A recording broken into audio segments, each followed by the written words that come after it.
If you're looking for an incredible Mother's Day gift this year, or just a gift in general, this GreenStalk Vertical planter is one of my most favorite planters I've ever grown in. I have a large garden, but once I started planting in the GreenStalk, the convenience of having your plants literally right outside your door and mobile, where you can move plants into the shade or into the sun if needed, really just made gardening so much easier. This year has been a busy season for us. We just got done building a home, and going out to the big garden just feels like too much to handle at the moment. And so I started growing in the GreenStalk. And let me tell you, just walking outside the door, picking your herbs, watering your plants first thing in the morning and then heading back inside, it is truly so easy. And it's made me so excited because I've been able to continue growing throughout this busy season, but without all of the work that goes into the big garden. So first off, when you get your GreenStalk, it comes in a box right on your doorstep. It is so easy to put together. It's lightweight. It comes with an instruction manual that basically will give you all your step-by-step directions, so I don't need to get too much into it. But the couple things to keep in mind as you're putting it together and filling it is that you want to fill each tier all the way to the top with soil, because your soil will settle a bit. So make sure you fill it to the top. I pat the soil down a bit, make sure you add a little bit more if needed. And then I really recommend the spinning mover. So it's an add-on, but it just allows you to move the planter around so you can wheel it into the sun or into the shade. It makes it super easy, and you also can spin it. So definitely recommend adding that on if you are getting one for yourself or gifting it to somebody special in your life.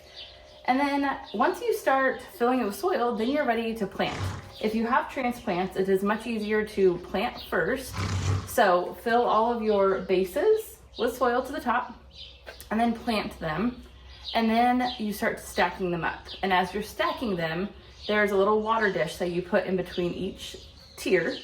And you want to just make sure that the little holes that are in the watering tier are at each plant. So for example, you can spin it. You want to make sure the hole is at each plant so that as the water drips down, it's watering each plant efficiently. And then when it comes to placing the plants, this is something I get asked a lot about.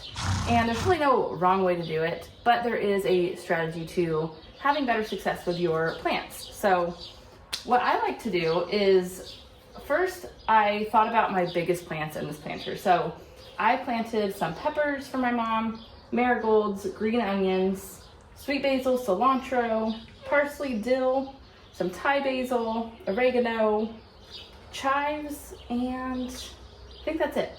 So what I first did was I looked at my variety of plants that I wanted to plant, which, by the way, my favorite things to grow in the GreenStalk are herbs and leafy greens and vegetables that don't grow huge. You can grow basically anything in the GreenStalk, but I prefer to keep the bigger things like my tomato plants and squash and cucumbers out in the main garden. And then the stuff that's just easier and handier to have right outside your door, like your herbs and your fresh greens, have those here. But my mom really loves salsa, so I put some peppers in here for her and lots of cilantro. And so we're gonna see, these are gonna likely grow incredible, but I have a lot more peppers in the garden as well. And so anyhow, the peppers are my biggest plant, and they also love sun. Peppers grow really good in full sun. They don't mind the heat. And other things in this tier actually prefer some shade. So I started with the peppers and I put them on the top. And that means they can just grow as tall as they want. I put them in every other tier so that they have more room to grow. And then I put 3 marigolds up there. Marigolds are great at deterring pests. So that was my top tier. Then as I worked my way down, I tried to do every other tier, plants that grow a little bit taller, and then plants that sprawl. So for example, in this tier, I did sweet basil. Sweet basil can get pretty big. So then I put green onions next to it because green onions grow pretty upright. And then I did some oregano, and oregano kind of sprawls, so it's likely gonna kind of fall over the edge. And then I did another sweet basil plant. And then as we went down to this next tier, I did a sweet basil, which is gonna get kind of large, cilantro, which will benefit from some of the shade. It's actually a cool weather herb, but if you water it daily, at least keep that soil moist, give it a little bit of shade, and then just replant often and harvest often, you can pretty much keep it going through the summer. Just not as great as things like your sweet basil and peppers, of course. And then did another sweet basil, and then I did a parsley.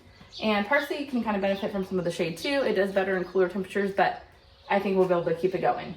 I'm gonna back this up a little bit to make sure you can see. Alrighty, and as we work our way down, then I have some cilantro, chives, which chives kind of go upwards and, you know, they get a little bit bigger, but really they just kind of grow upright. Cilantro grows upright. Thyme, which it's going to probably kind of sprawl over the edge. And then on the very bottom, I did some Thai basil, which is going to get, it's probably the largest plant on the bottom. It's going to grow upwards. Some dill, which doesn't get crazy. Then I did some lemon balm. Lemon balm can get pretty big, but I put it on the bottom. And on the one side, I have green onions, which are pretty compact. So I think it will all grow really well together. So as you're planning out what to grow, just think about the end size of that plant. And if you have to, you can even just plant every other pocket. You don't have to fill every pocket. Or if you want to fill every pocket because it looks so pretty and have it fully filled for your mom or for somebody that you're gifting it to, or just for yourself, plant things like a marigold in between, or something that is more compact like the green onions or cilantro even. So if you have some larger plants, you can fill in with smaller crops. But then also keep in mind that those larger crops will fill up and they might shade out the plants next to it. So the best thing to do is just plant and have fun. But if you're just looking for herbs outside your back door to quickly go out at dinner time and cut some fresh herbs, this is such an incredible planter. You can find the link to grab yours below, but definitely consider it. I just truly can't recommend any better way to plant. And so check out the GreenStalk below, and I will see you soon.